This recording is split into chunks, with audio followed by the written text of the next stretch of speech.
نحمده ونصلي على رسوله الكريم اما بعد فاعوذ باللہ من الشیطان الرجیم بسم اللہ الرحمن الرحیم رب اشرح لی صدری ویسر لی امری واحلل عقدۃ من لسانی یفقهوا قولی رب زدنی علما رب زدنی علما رب زدنی علما۔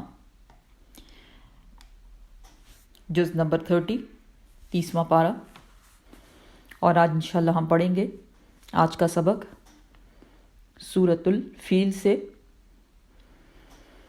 سورۃ الفیل مکی سورہ، 5 آیات ہیں اس کی، اور اس سورہ میں بیسیکلی ایک خاص واقعے کی طرف اشارہ کیا گیا ہے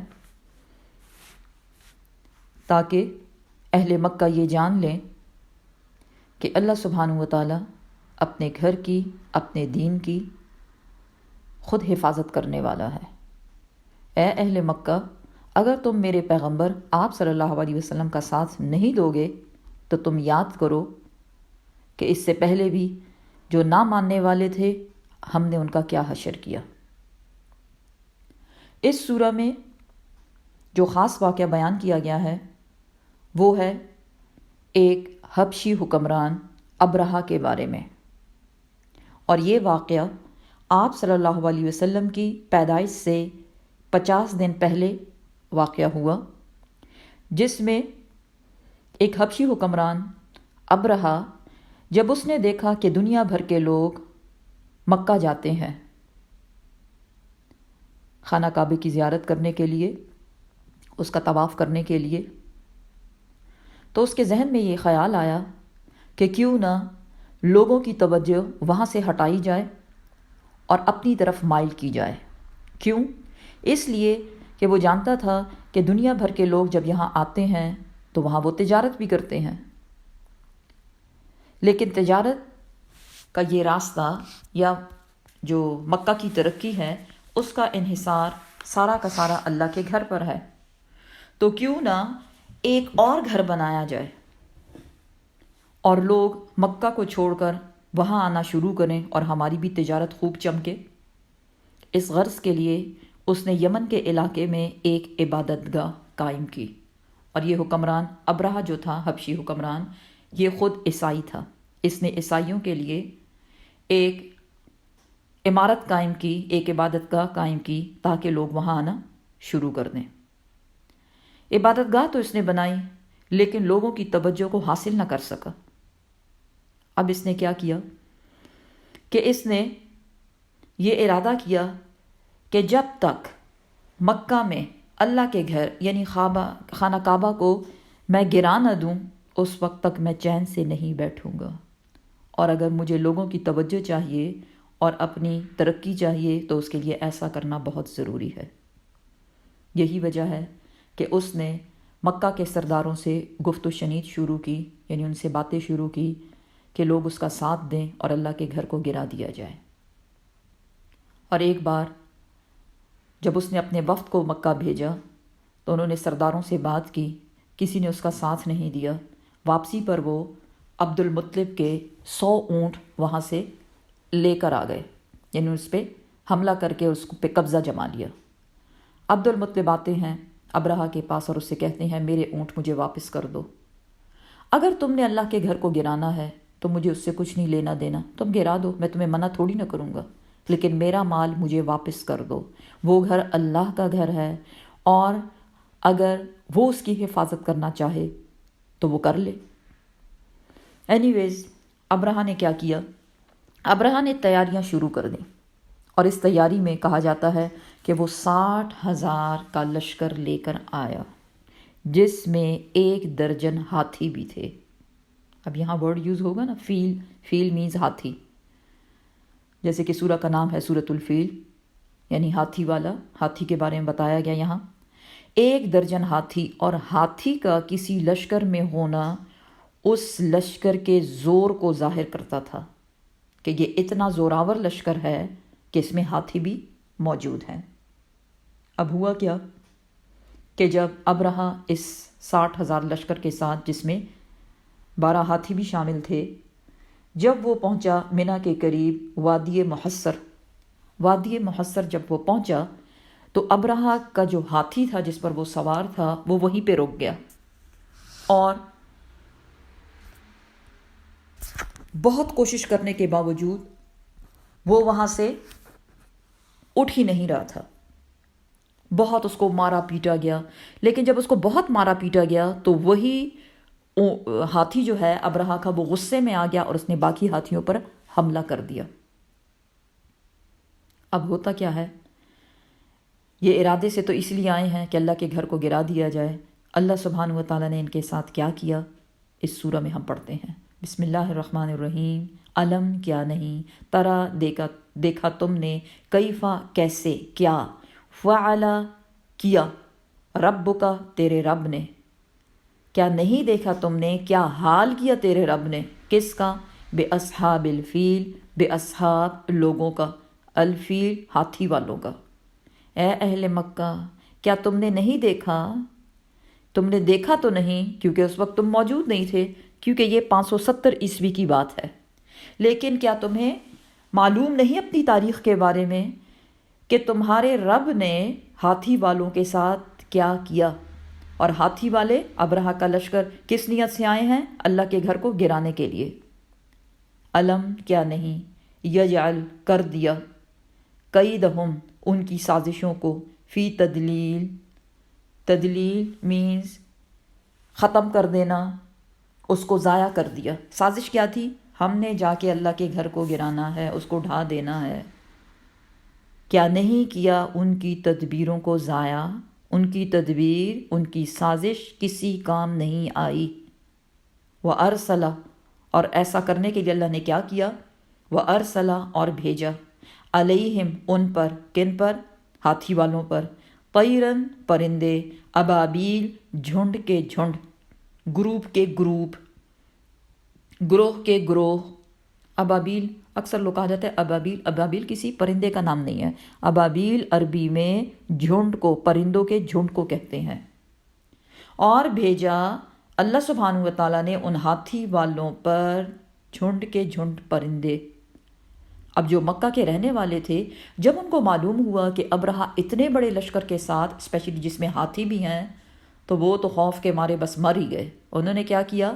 اپنا ضروری سامان اٹھا کر، ضروریات زندگی جتنا وہ اٹھا سکتے تھے وہ اٹھایا اور جا کے غاروں میں، پہاڑوں میں جا کے چھپ گئے کہ کوئی بات نہیں، اللہ کے گھر کا جو ہے حفاظت وہ تو اللہ نے خود ہی کرنی ہے، ہم تھوڑی نہ کر سکتے ہیں اتنے زوراور بادشاہ کا مقابلہ، لیکن ہم اپنی جان تو بچائیں. وہ چلے گئے. اب باقی کون بچا؟ اللہ سبحانہ و تعالی نے اپنے گھر کی خود حفاظت کی اور پرندوں کے جھنڈ بھیج دیے ان ہاتھی والوں پر. ترمیہم، اب یہ پرندے جو آئے انہوں نے کیا کیا؟ ترمیہم، وہ گراتے تھے ان پر، وہ پھینکتے تھے ان پر، یا پھینکا ان پر، بحجارتن پتھر، من سجیل پکی ہوئی مٹی کے، جس کو کنکر کہا جاتا ہے، پتھر جسے کہتے ہیں، پکی ہوئی مٹی کے پتھر جو تھے وہ اس کی بارش اللہ سبحانہ و تعالیٰ نے ان پرندوں کے ذریعے ان ہاتھی والے لشکروں پر کر دی. یعنی اللہ سبحانہ و تعالیٰ نے اتنے بڑے لشکر کی پٹائی، کہا جاتا ہے کہ وہ چڑیائیں تھیں، چھوٹی چھوٹی چڑیائیں، چھوٹے چھوٹے پرندوں سے ان کی خوب پٹائی کی. کیسی؟ فجعلہم، پس کر دیا ان کو، بنا دیا ان کو. کیا حال کیا ان کا؟ کعصفن، عصف کا مانند، عصف مینز بھس، مانند بھس کے. اور کیسا بھس؟ مأکول، کھایا ہوا، چبایا ہوا. دیکھیں اس کو آپ اس طرح سے سمجھ سکتے ہیں، منہ میں نوارا ڈالتے ہیں نا، اس کو چباتے ہیں دانتوں کے درمیان، چبا کے. اب اس کا حشر کیا ہوتا ہے خود ہی سوچیں آپ. یا سم ٹائمز آپ نے جانوروں کو، گائے بھینسیں جو ہیں ان کو دیکھا ہوگا، منہ میں خوراک لیتی ہیں، اس کو چباتی ہیں، کچھ نگل جاتی ہیں اور کچھ باہر تھوک دیتی ہیں. وہ جو تھوک کے باہر جو خوراک آئی وہ ہے مأکول، چبایا ہوا، پسا ہوا. اللہ سبحانہ و تعالی نے اس سارے لشکر کو پیس کے رکھ دیا اور اپنے گھر کی حفاظت خود کی. بیسیکلی اللہ سبحانہ و تعالیٰ اس قسم کے واقعات سے بے شک کہ اہل مکہ کو ڈائریکٹلی خطاب ہے، لیکن ہمیں بھی بتایا جا رہا ہے ہم انسان اللہ کے گھر کی حفاظت کا ذمہ نہ تو لے سکتے ہیں اور نہ ہم میں اتنی طاقت ہے، لیکن اللہ سبحانہ و تعالیٰ کا یہ وعدہ ہے کہ وہ رہتی دنیا تک اپنے گھر کی حفاظت خود کرے گا، اپنے دین کی حفاظت خود کرے گا۔ ہاں اے انسان، اگر تو بھی اس کا ساتھ دے گا تو اللہ سبحانہ و تعالیٰ کو تیرا ساتھ اتنا پسند آئے گا کہ تیرے جنت میں جانے کا ذریعہ اس کو بنا دے گا۔ تو یہ تھے اصحاب الفیل یا ہاتھی والے، جن کا اللہ سبحانہ و تعالیٰ نے کیا حشر کیا۔ اگلی جو ہماری سورہ ہے وہ ہے سورہ قریش، مکی سورہ جس کی 4 آیات ہیں۔ بسم اللہ الرحمن الرحیم۔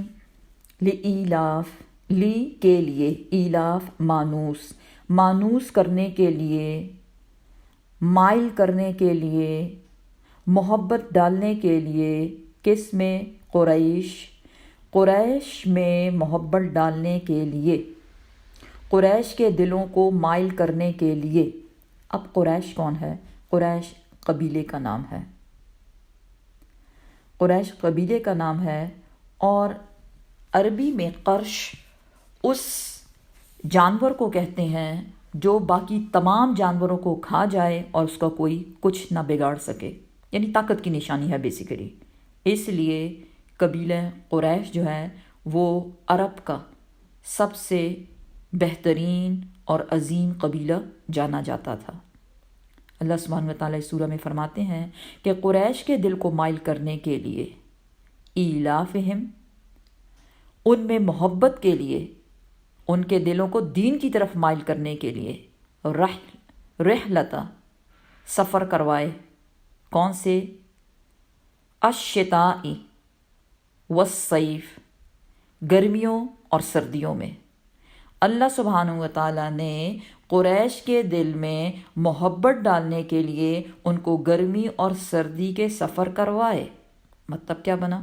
مطلب یہ بنا کہ قریش جو ہے وہ تجارت پیشہ تھے، گرمیوں میں وہ شام کی طرف اپنے تجارتی قافلے جو ہیں ان کو بھیجا کرتے تھے یا جایا کرتے تھے، کیونکہ شام جو ہے وہ ٹھنڈا علاقہ تھا، جبکہ سردیوں میں وہ یمن کی طرف تجارتی قافلے اپنا سفر شروع کرتے تھے، کیونکہ یمن جو تھا وہ گرم علاقہ تھا۔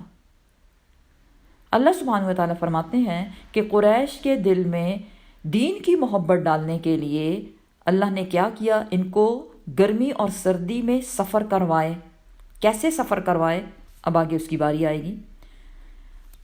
فَلْيَعْبُدُوا، پس چاہیے کہ وہ عبادت کریں، رب، اس رب کی، ہاذا، وہ، البیت، جو اس گھر کا رب ہے۔ کون سا گھر؟ خانہ کعبہ۔ خانہ کعبہ کا رب کون؟ اللہ سبحانہ و تعالی۔ اے قریش والو، تمہیں چاہیے کہ تم بتوں کو نہ پوجو، بلکہ اس گھر یعنی خانہ کعبہ کے رب کو کی عبادت کرو۔ کیوں؟ الذی، کیونکہ وہی رب، وہی ذات وہ ہے، اطعمہم، جس نے کھلایا ان کو، من جوع، بھوک کی حالت میں۔ بھوک کی حالت میں اللہ سبحانہ و تعالیٰ نے ان کو کھلایا۔ وآمنہم، اور امن دیا ان کو، من خوف، خوف میں سے یا خوف کے وقت۔ کیا مطلب بنا؟ اللہ سبحانہ و تعالیٰ نے قریش کے دلوں میں دین کی محبت ڈالی، جس کی خاطر ان کو گرمی اور سردی میں سفر کروائے۔ اور یہ جو سفر کروائے، یہ تجارت کا مقصد کیا ہے؟ مال حاصل کرنا، اور مال سے کیا کیا جاتا ہے؟ باقی ضروری کاموں کے علاوہ کھانا کھایا جاتا ہے۔ بھوک کی حالت میں اللہ نے ان کو کھلوا دیا، اس کا مطلب یہ ہے۔ اور دوسرا، اللہ نے ان کو خوف سے بچایا۔ پیچھے ہم پڑھ چکے کہ یہی مکہ، یہ برکت والی وادی، اس کے ارد گرد سے لوگوں کو اچک لیا جاتا ہے۔ اے مکہ والو، سوچو ذرا کہ اس اللہ کے گھر کی خاطر اللہ نے تمہیں کس طرح سے امن میں رکھا۔ کسی کی اتنی مجال نہیں جو تمہاری طرف آنکھ اٹھا کر دیکھے۔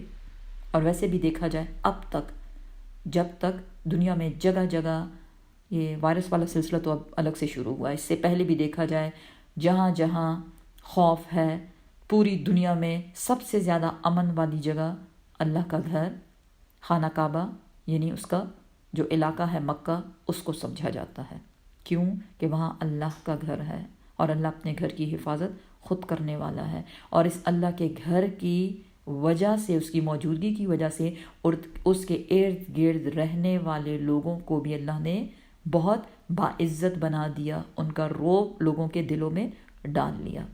اور جہاں تک بھوک میں کھانا کھلانے والی بات ہے تو اس کی ڈیٹیل بھی پیچھے ہم پڑھ چکے کہ جب حضرت ابراہیم علیہ السلام نے فرمایا کہ یا اللہ میں نے صرف اور صرف تیری رضا کی خاطر اپنے گھر والوں کو اس بے آب و گیا کیا ہوتا ہے، جہاں پانی بھی نہیں، جہاں سبزہ بھی نہیں، کھانے پینے کو کچھ بھی نہیں ہے، لیکن صرف تیری رضا کی خاطر میں نے ان کو یہاں آباد کیا ہے، اس لیے یا اللہ تو یہاں کے رہنے والوں کو کھانوں سے نوازنا، وَارْزُقْهُم مِّنَ الثَّمَرَاتِ، ان کو کھانے کے لیے پھل عطا کرنا تاکہ یہ بھوک سے مر نہ جائیں۔ تو اللہ سبحانہ و تعالیٰ نے ان کی دعا قبول کی۔ اب بھی دیکھا جائے تو مکہ وہ واحد علاقہ ہے، وہ واحد جگہ ہے جہاں پر ہر قسم کا کھانا آپ کو ملتا ہے، ہر قسم کی پروڈکٹ آپ کو ملتی ہے، کسی چیز کی شارٹیج وہاں پہ نہیں ہوتی، اور اس کی اصل وجہ کیا ہے؟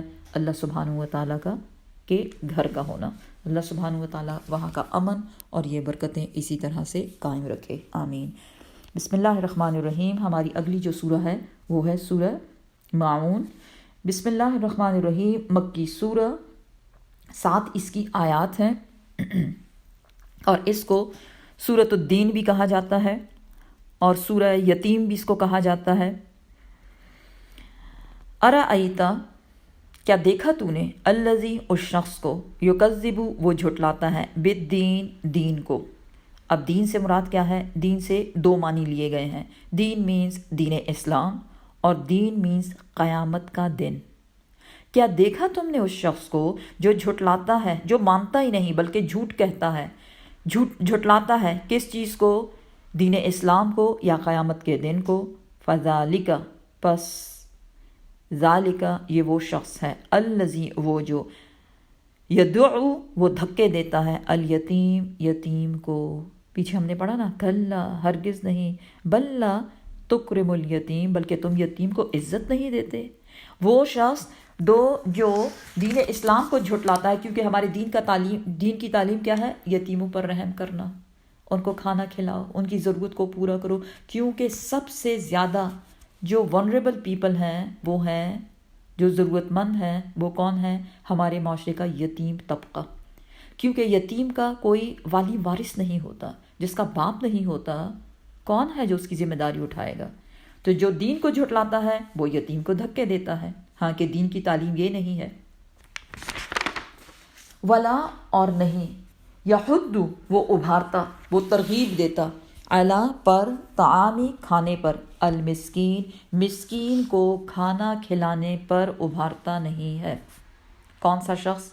یہ وہ شخص ہے جو دین کی تعلیمات پر عمل نہیں کرتا، اس لیے 2 برے کام کرتا ہے۔ نمبر 1، یتیم کو دھکے دیتا ہے، اپنے آپ سے دور کرتا ہے، جبکہ اس کو آپ کے پیار کی، محبت کی، ہمدردی کی ضرورت ہے، اور دوسری طرف مسکین کو کھانا کھلانے کی ترغیب نہیں دیتا، ابھارتا نہیں، یعنی خود تو کھلاتا ہے ہی نہیں، لیکن دوسروں کو جو اس کو کھلاتے ہیں ان کو بھی منع کرتا ہے کہ نہ کھلاؤ، اپنے کھانے کو ضائع نہ کرو، اپنے مال کو ان لوگوں پر ضائع نہ کرو۔ اللہ سبحانہ و تعالیٰ فرماتے ہیں فویل، پس تباہی ہے، بربادی ہے، جہنم کی ایک وادی ہے، للمصلین، نمازیوں کے لیے۔ اللہ اکبر، یہ کون سے نمازی ہیں جن کو تباہی اور بربادی کی وعید دی جا رہی ہے؟ الذین، یہ وہ نمازی ہیں جو ہم، وہ، عن صلاتہم، اپنی نمازوں سے، ساہون، غفلت برتتے ہیں، غافل رہتے ہیں۔ حدیث بتاتی ہے وہ لوگ جو کبھی نماز پڑھتے ہیں اور کبھی نہیں، وہ جو پڑھ لیتے ہیں ان کی پڑھی ہوئی بھی قبول نہیں ہوتی۔ استغفر اللہ، استغفر اللہ۔ یا اللہ ہمیں اپنی نمازوں کا پابند بنا دے، یا اللہ ہمیں اپنی نمازوں کی حفاظت کرنے والا بنا دے، آمین۔ الذین هم عن صلاتہم ساہون، یہ وہ لوگ ہیں، تباہی اور بربادی کن نمازیوں کے لیے ہے؟ یہ وہ نمازی ہیں جو اپنی نمازیوں میں سیریس نہیں ہے، وقت ملا تو پڑھ لی، وقت نہیں ملا تو نہیں پڑھی، جی چاہا تو پڑھ لی، جی نہیں چاہا تو نہیں پڑھی، ضرورت پڑ گئی اللہ سے کسی دعا کی تو نماز کی پابندی شروع کر لی، 100 رکعت نفل بھی پڑھ لیے، لیکن جب ضرورت پوری ہو گئی تو بس سب کچھ بھلا دیا اور کوئی ضرورت نہیں، نماز پڑھنا اتنا ضروری نہیں، اللہ کو ہماری نیتیں دیکھنی ہے اور ہمارے دل دیکھنے ہیں اور اس میں تو اللہ کا بہت پیار بھرا ہوا ہے۔ نہیں، جب ہم کسی سے پیار کرتے ہیں تو دکھاتے بھی تو ہے نا، کیا کر کے؟ مہنگے گفٹ خرید کے۔ یہاں اللہ کو ہمارے مہنگے گفٹوں کی ضرورت نہیں، کیا چاہتا ہے وہ؟ رکوع اور سجود۔ کس سے؟ اپنے بندوں سے، کیونکہ یہ اللہ کا حق ہے کہ اسی کی عبادت کی جائے۔ کون ہیں یہ لوگ؟ وہ لوگ بربادی میں چلے گئے جنہوں نے اپنی نمازوں کی حفاظت نہیں کی، اس سے غفلت برتی اور اس کو ہلکا سمجھا۔ الذین، یہ وہ لوگ ہیں، ہم وہ، یراؤن، وہ جو ریاکاری کرتے ہیں۔ ریاکاری کیا ہے؟ شو آف کرنا۔ اب نماز کے ساتھ شو آف کا کیا تعلق ہے؟ آپ صلی اللہ علیہ وسلم نے فرمایا، جو شخص کسی کو دیکھ کر اپنے رکوع اور سجود کو لمبا کرے گا، وہ شخص جو کسی کو دیکھ کر اپنی دعاؤں کو لمبا کرے گا، یعنی آپ دیکھ رہے ہیں کہ کوئی آپ کو دیکھ رہا ہے اور آپ رکوع میں چلے گئے ہیں تو آپ اس ڈر سے کہ اب یہ کہے گا پتہ نہیں یہ کیسے نماز، تو اپنے آپ کو اس کی نظر میں اچھا دکھانے کے لیے، بڑا دکھانے کے لیے لمبا رکوع کیا، لمبا قیام کیا، لمبے سجدے میں پڑ گئے، بس پڑے رہے۔ ذہن میں کیا رہا؟ وہ سجدہ آپ اللہ کے لیے نہیں کر رہے، کسی کو دکھانے کی خاطر کر رہے ہیں۔ ذہن میں کیا رہا؟ کہ سامنے والا یہ سوچے گا واہ کتنا یہ نمازی کتنا نیک ہے کہ بس سجدے میں پڑ گیا تو بس اللہ کے سامنے کیسے گڑ گڑا کے مانگ رہا ہے۔ حالانکہ آپ اللہ سے گڑ گڑا کے نہیں مانگ رہے، آپ تو شو آف کر رہے ہیں، کس لیے؟ کہ کوئی ہمیں نمازی کہے۔ دوسری طرف ایک تو یہ ہو گیا، دوسرا وہ لوگ جو نماز نہیں پڑھتے، لیکن جب وہ کسی ایسی گیدرنگ میں ہوتے ہیں کہ اب سب نماز پڑھ رہے ہیں تو پھر اس ڈر سے کہ ہائے اگر میں نماز نہیں پڑھوں گا تو یہ کہیں گے یہ نماز نہیں پڑھتا، چلو میں بھی اٹھ کے، تو دوسروں سے آگے بڑھ کے اور نماز پڑھنا شروع کر دیتا ہے۔ اس کو بھی ریاکاری کہتے ہیں، شو آف کرنا۔ یہ وہ لوگ ہیں، نمازوں سے غافل لوگ، برباد ہونے والے کون ہیں؟ وہ جو شو آف کرتے ہیں۔ وَيَمْنَعُونَ، اور وہ منع کرتے ہیں، نہیں دیتے، کیا؟ الماعون، چھوٹی سی چھوٹی استعمال کی چیز اگر ان سے مانگی جائے تو وہ اس کو نہیں دیتے۔ ایک تو اس کا یہ لفظی جو یہاں جو عربی استعمال ہوئی ہے اس کا یہ مطلب بنتا ہے۔ مزید تفسیر بتاتی ہے کہ یہ وہ لوگ ہیں جو ایک تو یہ کہ چھوٹی سی چھوٹی عام چیز، مطلب گھر کی کوئی استعمال کی چیز، بھئی ہمارے گھر میں یہ چیز ختم ہو گئی آپ ہمیں دے دیں، اور سامنے والا اس کو روک دے، ان لوگوں کی بات ہو رہی ہے۔ دوسرا یہ وہ لوگ ہیں جو بھلائی سے روکتے ہیں، خود بھی نہیں کرتے، دوسروں کو بھی نہیں کرنے دیتے، نیکی کے کام نہیں کرتے، حسن سلوک نہیں کرتے، صلہ رحمی نہیں کرتے۔ یہی ہے نا، دیکھیں صلہ رحمی میں کیا ہے؟ صلہ رحمی کہ آپ صلہ رحمی، آپ جو رشتے اللہ نے جوڑے ہیں ان کو جوڑ کے رکھیں، ان کو کاٹے نہیں۔ اور رشتے مضبوط کب ہوتے ہیں؟ جب ہم ایک دوسرے کے ساتھ دینا دلانا کرتے ہیں۔ ایسا ہے یا نہیں؟ یہی سچ ہے۔ ہاں، پھر نیتوں کو اللہ دیکھتا ہے کہ جو آپ دوسرے کو دے رہے ہیں وہ آپ اللہ کی رضا کی خاطر دے رہے ہیں، کیونکہ اللہ کا حکم ہے ذوی القربہ، قریبی رشتہ داروں کو دو، ان پہ خرچ کرو، یا آپ اپنے رشتہ داروں کی خوشی کی خاطر کہ ہائے اس نے مجھے دیا ہے میں اس لیے بدلے میں اس کو دے رہا ہوں، وہ واللہ عالم، اللہ خوب جانتا ہے۔ لیکن یہاں کیا کہا گیا؟ وہ نمازی جو اپنی نمازوں سے غافل رہتے ہیں، اگنور کرتے ہیں، کیئرلیسنس اس میں اختیار کرتے ہیں، اور لوگوں کو دکھانے کی خاطر پھر نماز بھی پڑھ لیتے ہیں، اور اگر ان سے کوئی چیز مانگی جائے ضرورت کی تو وہ آپ کی ضرورت کو پورا نہیں کرتے، وہ آپ کی ہیلپ نہیں کرتے، ایسے لوگوں کے لیے کیا ہے وعید؟ فَوَيْلٌ لِّلْمُصَلِّينَ، بربادی، ہلاکت، جہنم کی ایک وادی ہے ایسے نمازیوں کے لیے۔ اللہ ہم سب کی حفاظت کرے، اور جو بری عادتیں ہم میں ہیں اللہ سبحانہ وتعالیٰ وہ ہم سے ہٹا دے، ہمیں صاف کر دے ان بری چیزوں سے، ان بری عادتوں سے۔ اگلی جو ہماری سورہ ہے وہ ہے سورۃ الکوثر۔ بسم اللہ الرحمن الرحیم۔ سورہ کوثر جو ہے یہ قرآن کی سب سے چھوٹی سورہ، مکی سورہ ہے، 3 اس کی آیات ہیں۔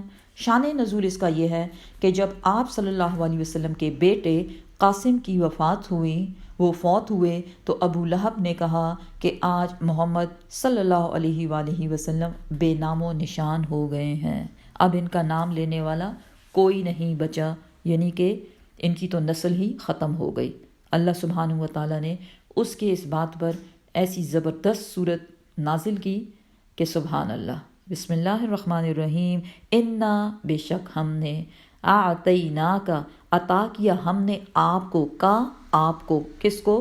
آپ صلی اللہ علیہ وسلم کو، الکوثر، اے محمد صلی اللہ علیہ وسلم بے شک ہم نے آپ کو عطا کی کوثر۔ کوثر کیا ہے؟ کوثر میز خیر کثیر، یہ ایک حوض کا بھی نام ہے جس کو حوض کوثر کہا جاتا ہے۔ اب خیر کثیر جو ہے وہ کیا ہے؟ نمبر 1، آپ صلی اللہ علیہ وسلم کو نبوت دی گئی، عام نبوت نہیں، آپ کوئی عام نبی نہیں تھے، خاتم النبیین، آپ کے بعد کوئی نبی نہیں آئے گا۔ نمبر 2، خیر کثیر میں کیا ہے؟ قرآن، اللہ نے آپ کو قرآن دیا جو خاتم الکتب ہے، اس کے بعد آسمانی کوئی کتاب نہیں آنے والی۔ تمام کتابوں کے احکامات کو اللہ سبحانہ و تعالیٰ نے اس قرآن میں جمع کر دیا، اور قیامت تک کے آنے والی تمام مخلوقات کے لیے، تمام لوگوں کے لیے اس میں صراط مستقیم پر چلنے کی ہدایات لکھ دی گئی ہیں۔ نمبر 3، خیر کثیر کیا ہے؟ ذکر خیر، آپ صلی اللہ علیہ وسلم کا ذکر قیامت تک جاری رہے گا، چاہے وہ آذان میں ہو، چاہے وہ درود شریف میں ہو، لیکن آپ کا ذکر ہمیشہ بلند رہے گا۔ پھر خیر کثیر میں کیا ہے؟ حوض کوثر۔ کیا ہے یہ حوض کوثر؟ اس کو دیکھتے ہیں۔ حوض کوثر کے بارے میں آپ صلی اللہ علیہ وسلم نے فرمایا، حوض کوثر ایک ایسا حوض ہے، ایسا چشمہ جو صرف اور صرف مجھے دیا گیا، اور اس سے میں اپنی امت کو پلاؤں گا، ایک ایسا مشروب، ایک ایسا شربت جو برف سے زیادہ ٹھنڈا، دودھ سے زیادہ سفید، شہد سے زیادہ میٹھا اور مکھن سے زیادہ نرم ہوگا، اور جن پیالوں میں اس کو پلایا جائے گا وہ تاروں کی مانند، یعنی تاروں جتنے مانند، اتنے زیادہ کہ آپ اس کو گن نہیں سکتے، تاروں کی طرح کے سونے اور چاندی کے بنے ہوئے ہوں گے۔ حوض کوثر کی مٹی جو ہے وہ کستوری کی سی خوشبو رکھتی ہے، وہ بہت خوشبودار ہوگی، اور اس کے ایک سرے سے دوسرے سرے تک یہ سب سونے اور چاندی کے کنارے اس کے ہوں گے، اینڈ سو آن۔ بہت خوبصورتی اس کی بیسیکلی بیان کی گئی ہے۔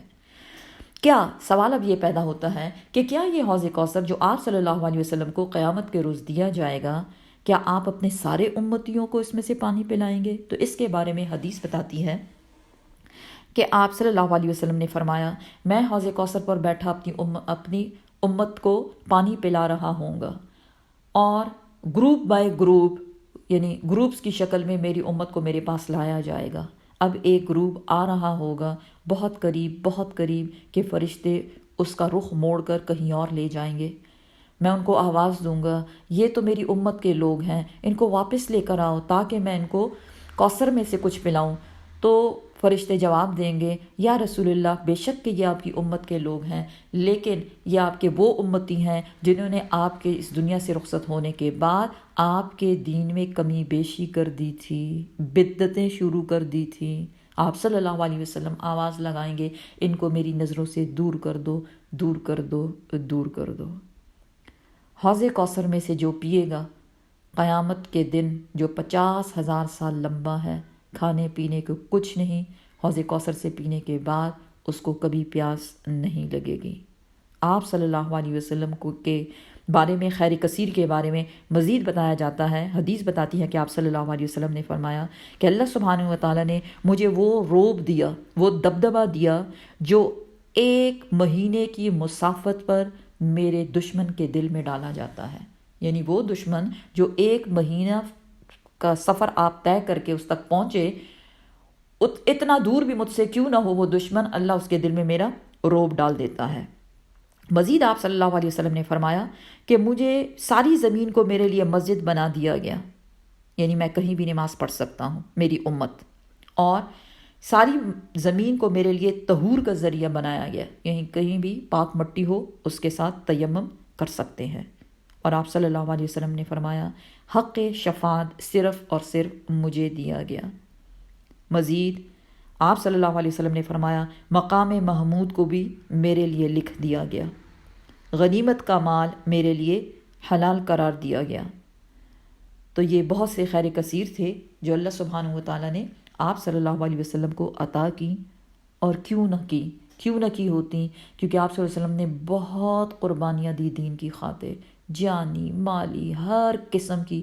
آپ نے لوگوں کے طعنے سہے، لوگوں کے دکھ، لوگوں کی تکلیفیں، ہر چیز کو برداشت کیا۔ تو اللہ سبحانہ و تعالیٰ کسی کے کام کو جو خالص اللہ کی خاطر کیا جائے اس کو ضائع نہیں کرتا، اور اللہ ایسے شخص کی خود حفاظت کرتا ہے۔ اب جب ہم نے آپ کو خیر کثیر عطا فرمائی تو آپ کیا کریں؟ فصلی، پس چاہیے کہ کیا کرو؟ فصلی، پس نماز پڑھو، لربک، اپنے رب کے لیے، اپنے رب کے لیے سجدہ ریز ہو جاؤ، اسی کے سامنے رکوع و سجود کرو، ونحر، اور نحر کیجئے۔ نحر جو ہے بیسیکلی قربانی تو ہے ہی اس کا مطلب، لیکن وہ کون سا جانور ہے جس کو نحر کیا جاتا ہے؟ عام جانوروں کو ذبح کیا جاتا ہے، نحر اور ذبح میں فرق ہے۔ نحر جو ہے صرف اونٹ کو کیا جاتا ہے۔ اونٹ وہ جانور ہے جس کو نارمل جانوروں کی طرح ذبح نہیں کیا جا سکتا، کیونکہ ایک ہیوج جانور ہے وہ، اس لیے پہلے اس کے حلق میں ایک تیر مارا جاتا ہے اور پھر اس کو 7 جگہوں سے نحر کیا جاتا ہے۔ تو یہ ہے نحر مینز اونٹ کی قربانی۔ تو ہم دیکھتے ہیں روایات یہ بتاتی ہیں کہ حجۃ الوداع کے موقع پر، یعنی آخری جو حج تھا اس کے موقع پر، آپ صلی اللہ علیہ وسلم نے 100 اونٹوں کو ذبح کیا، 100 اونٹوں کو نحر کیا بیسیکلی، اور اس میں سے 63 اونٹ بتائے جاتے ہیں جن کو آپ نے اپنے ہاتھ سے نحر کیا تھا۔ سبحان اللہ۔ انا، بے شک، شانئ کا، شانئ دشمن کا، آپ کا دشمن، ہوا وہ، ابتر، وہی جڑ کٹا ہے۔ کون سا دشمن؟ جو بھی آپ سے دشمنی کرے گا، لیکن خاص طور پر یہاں ابو لہب کے بارے میں بتایا جا رہا ہے، کیونکہ اس نے سب سے پہلا طعنہ آپ کو یہی دیا تھا کہ محمد صلی اللہ علیہ وسلم بے نام و نشان ہو گئے۔ اللہ سبحانہ و تعالی نے فرمایا وہ تو بے نام و نشان ہو ہی نہیں سکتے، کیونکہ ان کو اتنی زیادہ خیر کثیر عطا کی گئی کہ جس کو گننا بھی کوئی آسان کام نہیں۔ تو یہ تھی ہماری سورہ کوثر۔ اب اگلی جو سورہ ہے وہ ہے سورہ کافرون۔ بسم اللہ الرحمن الرحیم، مکی سورہ، 6 آیات ہیں اس کی، اور سورہ کافرون کو اخلاصین بھی کہا جاتا ہے۔ اخلاصین یعنی 2 اخلاص والی صورتیں، ایک سورہ کافرون اور ایک ہے سورہ اخلاص، جس کو قل هو اللہ احد کہا جاتا ہے۔ سورہ کافرون کے بارے میں روایت بتاتی ہے کہ آپ صلی اللہ علیہ وسلم فجر، مغرب اور وتر ان نمازوں کی دوسری رکعت میں سورہ کافرون پڑھا کرتے تھے، اور طواف کے بعد بھی جو 2 رکعت آپ نماز پڑھتے اس میں بھی آپ دوسری رکعت میں سورہ کافرون پڑھا کرتے تھے۔ بسم اللہ الرحمن الرحیم، قل، آپ فرما دیجئے اے محمد صلی اللہ علیہ وآلہ وسلم، یا ایہا الکافرون، اے کافروں۔ اب حجت تمام ہو گئی ہے، سب کے سب آپ صلی اللہ علیہ وسلم نے جو دین کی تبلیغ کی، بلیک اینڈ وائٹ میں لوگ سامنے آ گئے ہیں، ایک طرف مومن، دوسری طرف کافر۔ کافروں کو پکارا جا رہا ہے، اے کافروں، لا نہیں، اعبدو، میں عبادت کرتا، ماں جو تعبدون، جس کی تم عبادت کرتے ہو۔ کس کی وہ عبادت کرتے تھے؟ بتوں کی۔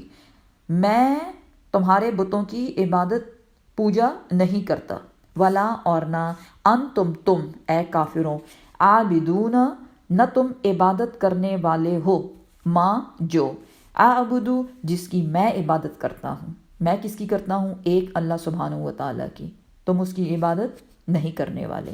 ولا، اور نہ، انا، میں، عابدن، نہ میں عبادت کرنے والا ہوں، ماں، وہ جو، عبدتم، جس کی تم عبادت کرتے ہو۔ یعنی نہ میں کرتا ہوں اور نہ میں کروں گا، ذہن میں رکھ لو یہ، نہ میں نے کبھی کیا، نہ کرتا ہوں اور نہ کروں گا، جس کی تم عبادت کرتے ہو، پوجا کرتے ہو، کس کی؟ ان بتوں کی۔ ولا اور نہ انتم تم عابدون نہ تم عبادت کرنے والے ہو، ماں جو اعبدو میں عبادت کرتا ہوں، جس کی میں عبادت کرتا ہوں یعنی اللہ سبحانہ و تعالیٰ، اس کی تم عبادت نہیں کرنے والے۔ جس کا پتہ کیا چلتا ہے اس سے کہ تم اب پکے کافر ہو، اب تم دین میں شامل ہونے والے نہیں ہو۔ لکم تمہارے لیے، دینکم تمہارا دین، کون سا دین ہے تمہارا ہے کافروں؟ شرک، تمہیں تمہارا شرک مبارک ہو۔ ولیہ اور میرے لیے، دین اور میرے لیے میرا دین، کون سا دین؟ دین اسلام۔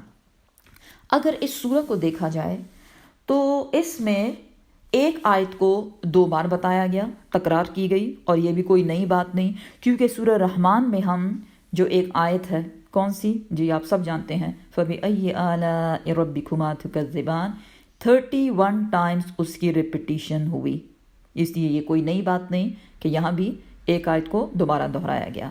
اسی طرح سورہ مرسلات میں بھی ہم جو ایک آیت ہے وَيْلٌ يَوْمَئِذٍ لِّلْمُكَذِّبِينَ، اس کی بھی بار بار ریپیٹیشن ہوئی۔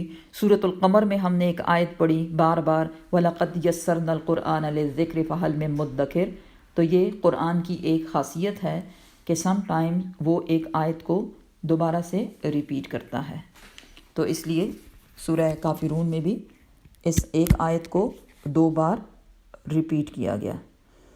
تو یہ صورت نازل ہو کے بیسیکلی کافروں کو بتا دیا گیا کہ تم اپنی جگہ اپنے دین پر قائم رہو، لیکن ہم سے یہ توقع نہ کرنا کہ ہم تمہارے دین میں شامل ہوں گے، اور اب ہمیں بھی تم سے کوئی امید نہیں کہ تم ہمارے دین میں شامل ہوگے، اس لیے تم اپنے دین پر جمے رہو، تم ہمارا کچھ نہیں بگاڑ سکتے، کیونکہ ہم اپنے دین میں بہت خوش ہیں اور بہت مطمئن ہیں۔